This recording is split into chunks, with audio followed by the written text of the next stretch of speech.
हरे कृष्णा। राधे राधे आप सभी को। क्या आप जानते हैं कि दुनिया में जो सबसे पहली प्रेम कहानी है वो किसकी है? तो चलिए मैं बताती हूँ। पहली और सबसे महान प्रेम कहानी कही जाती है जो कि भगवान शिव और माता पार्वती की है। यह प्रेम की कोई साधारण कहानी नहीं है। न केवल साथ रहने का वादा है इस कहानी में, ना ही जीवन भर निभाए जाने वाले रिश्तों की औपचारिकता। यह उस प्रेम की गाथा है जो अपमान सहन नहीं कर सकता।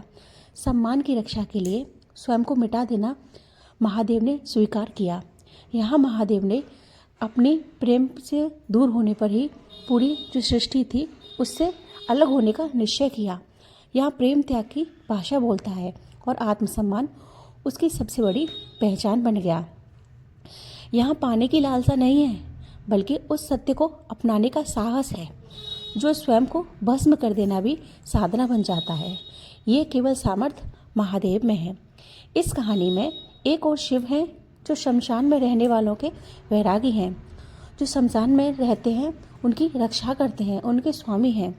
और वहीं दूसरी ओर जिनके लिए संसार माया है, दूसरी ओर जो सती जो राजमहलों में जन्मी एक राजकुमारी हैं, जिनका हृदय उस योगी में बसता है जो कि हमारे महादेव हैं, जो समाज की बनी जो कसौटियां हैं उन पर खरा नहीं उतरता।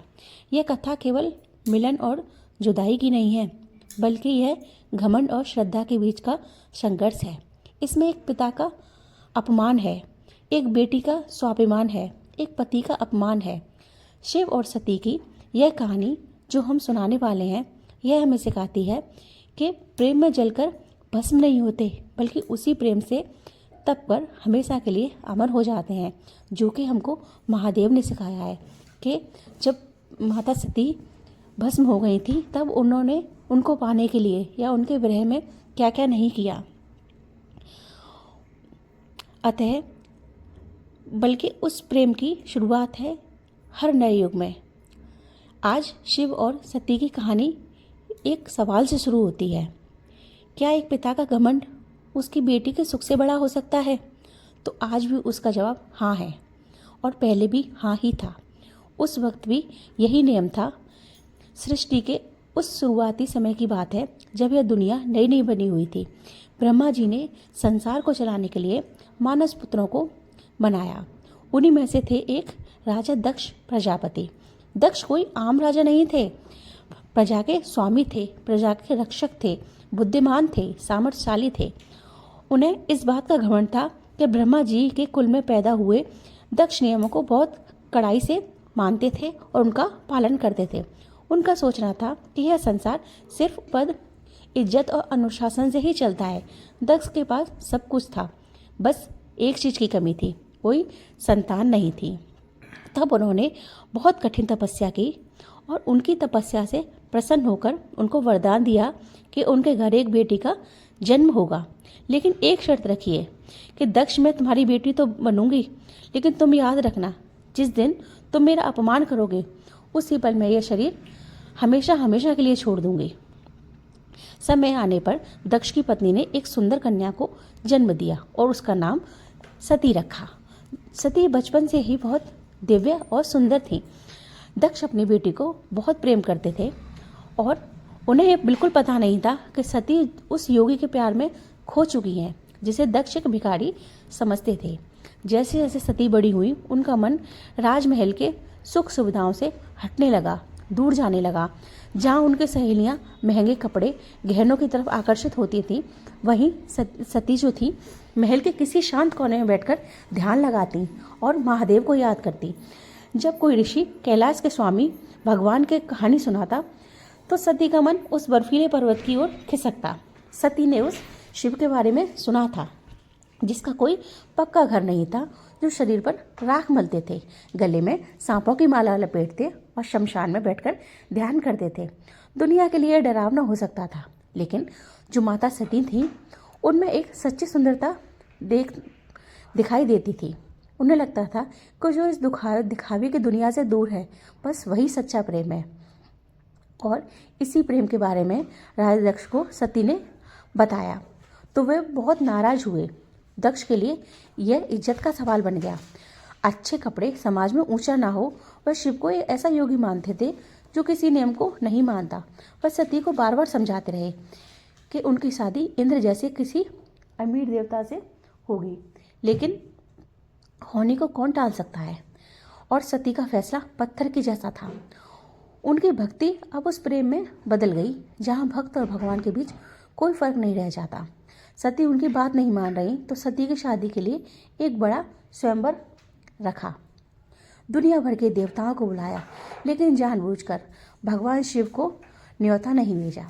सती ने जब देखा कि उनके पिता उनके आराध्य का अपमान किया तो राजमहल के सारे सुखों को छोड़कर नंगे पैर घने जंगलों की तरफ चल पड़ी।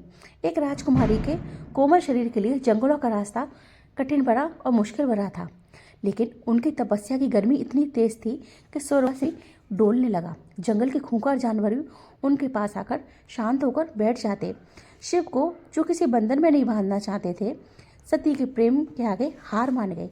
महादेव प्रकट हुए, मुस्कुराए और सती से कहने लगे, तुम्हारे प्रेम ने, तुम्हारी निष्ठा ने मुझे जीत लिया है। मैं तुम्हें पत्नी के रूप में स्वीकार करता हूँ। सती का सालों का इंतजार इतनी मेहनत रंग लाई थी। शिव और सती का विवाह इस ब्रह्मांड की सबसे अनोखी घटना है।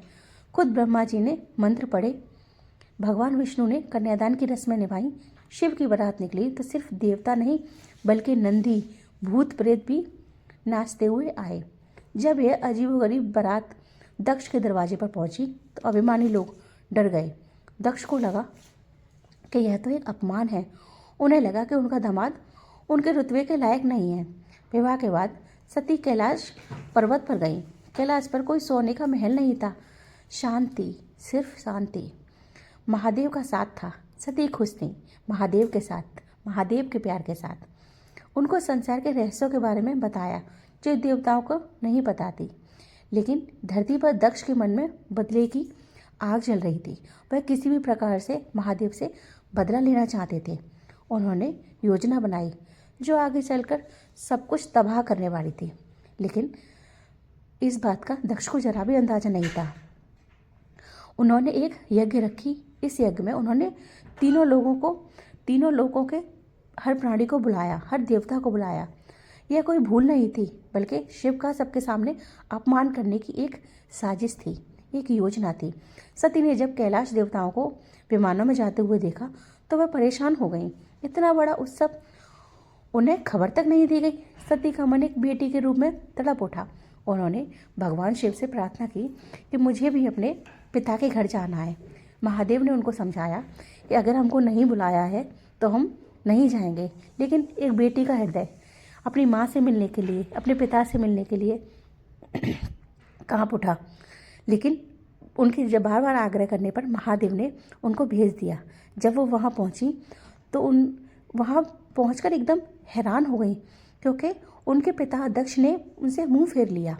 उनकी जो बहनें थीं उनको सादे कपड़े में देखकर मजाक उड़ाने लगी तथा महादेव का कोई नाम भी नहीं ले रहा था। दूर दूर तक उनके पिता से इस अपमान की वजह पूछी तो दक्ष ने भरी सभा में उनके सामने महादेव के बारे में भला बुरा कहना शुरू कर दिया।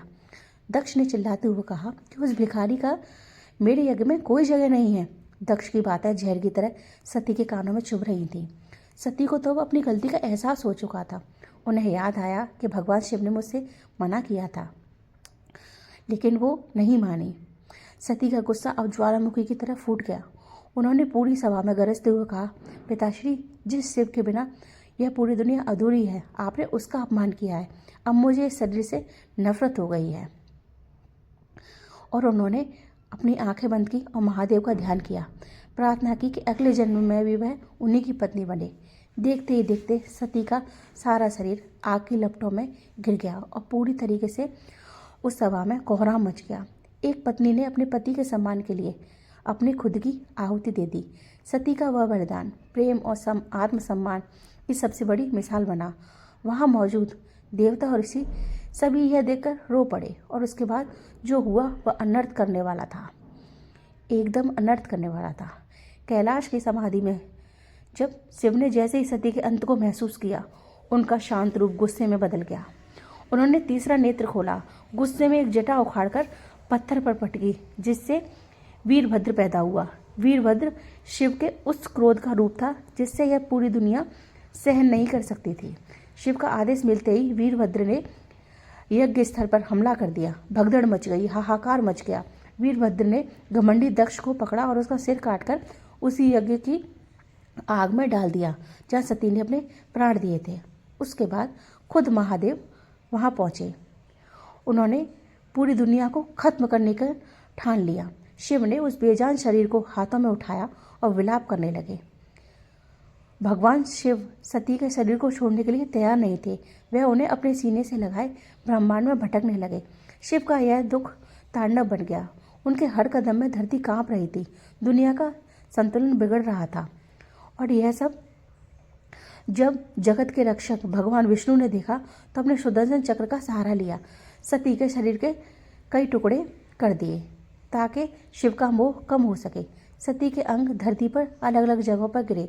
जहाँ जहाँ सती के अंग गिरे वे जगह शक्तिपीठ कहलाई। तब महादेव वापस कैलाश की गुफाओं में आए, समाधि में गए और अंत नहीं, एक नई युग की शुरुआत की जहाँ सती पार्वती के रूप में दोबारा जन्म लेने वाली थी ताकि शिव की अधूरी कहानी को पूरा किया जा सके। यह थी भगवान शिव और सती की कहानी जो आज भी हमारे दिलों में अजर है, अमर है तथा हम कभी भी इस निष्ठा के प्रेम को और भक्ति को और इस प्रेम कहानी को कभी नहीं भूलेंगे। जय भोलेनाथ। ओम नमः शिवाय। और आपको मेरी कहानियाँ अच्छी लगती हों तो मेरे चैनल को लाइक और सब्सक्राइब करिए। हर हर महादेव।